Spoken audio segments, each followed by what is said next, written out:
Hello to all nations, tribes, peoples, and tongues. Welcome to Storytime with Rae, where we read the King James Version of the Bible from Genesis to Revelation to take in the wisdom and understanding from the Word. Thank you for joining, and God bless.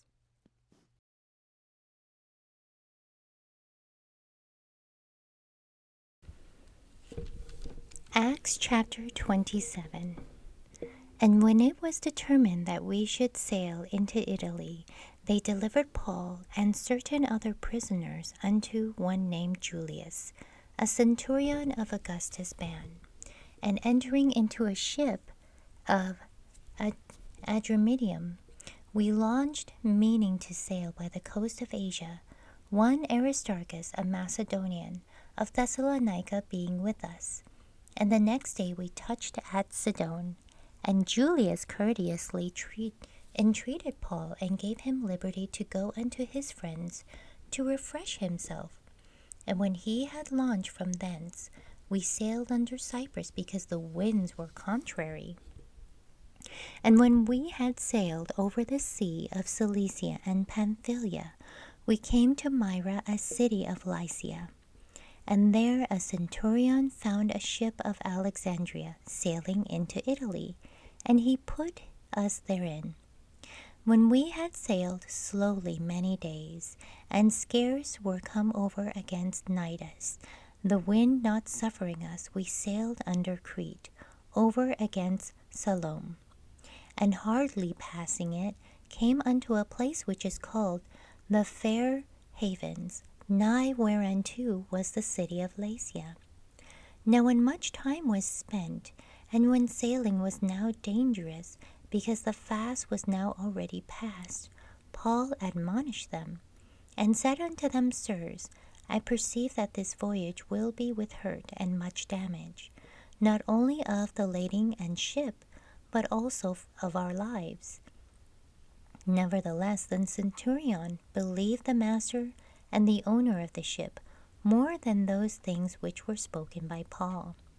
And because the haven was not commodious to winter in, the more part advised to depart thence also, if by any means they might attain to Phoenice, and there to winter, which is an haven of Crete, and lieth toward the southwest and northwest. And when the south wind blew softly, supposing that they had obtained their purpose, losing thence they sailed close by Crete. But not long after, there arose against it a tempestuous wind called Euroclydon. And when the ship was caught and could not bear up into the wind, we let her drive, and running under a certain island, which is called Clauda, we had much work to come by the boat, which when they had taken up, they used helps undergirding the ship, and fearing lest they should fall into the quicksands, strake sail, and so were driven. And being exceedingly tossed with a tempest the next day, they lightened the ship. And when neither sun nor stars in many days appeared, and no small tempest lay on us, all hope that we should be saved was then taken away. But after long abstinence, Paul stood forth in the midst of them, and said, Sirs, ye should have hearkened unto me, and not have loosed from Crete, and to have gained this harm and loss. And now I exhort you to be of good cheer, for there shall be no loss of any man's life among you, but of the ship. For there stood by me this night the angel of God, whose I am, and whom I serve, saying, Fear not, Paul, thou must be brought before Caesar, and lo, God hath given thee all them that sail with thee.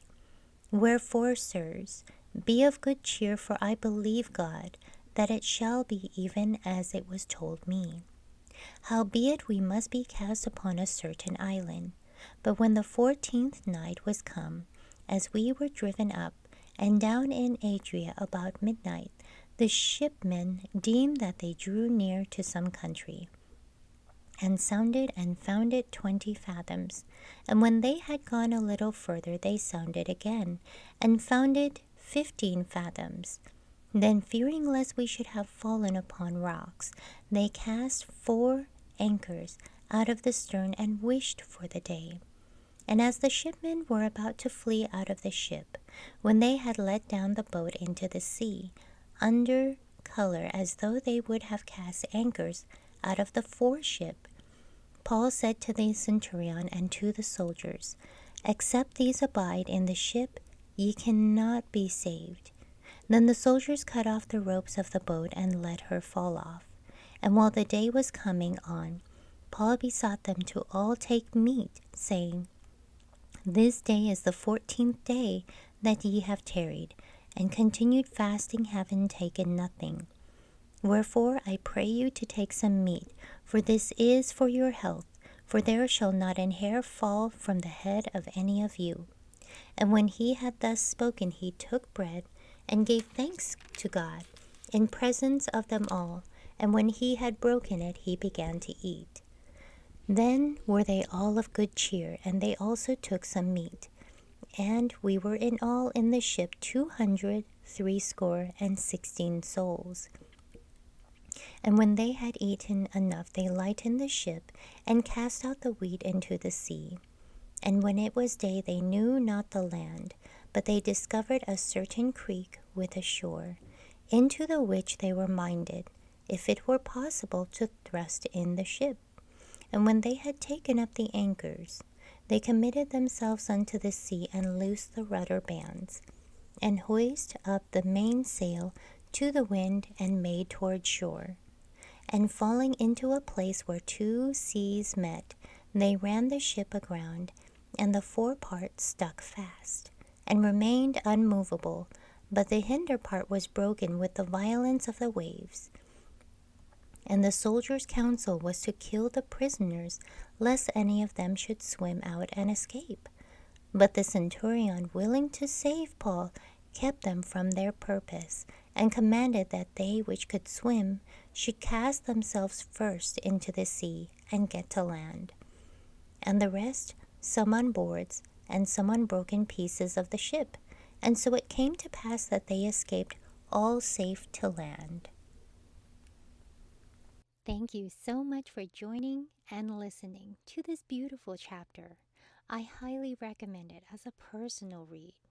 Please join me on the next chapter as we dive in deeper into the Word. If you do love the Word as much as I do, express so by liking, sharing the Word with your loved ones, and even subscribing.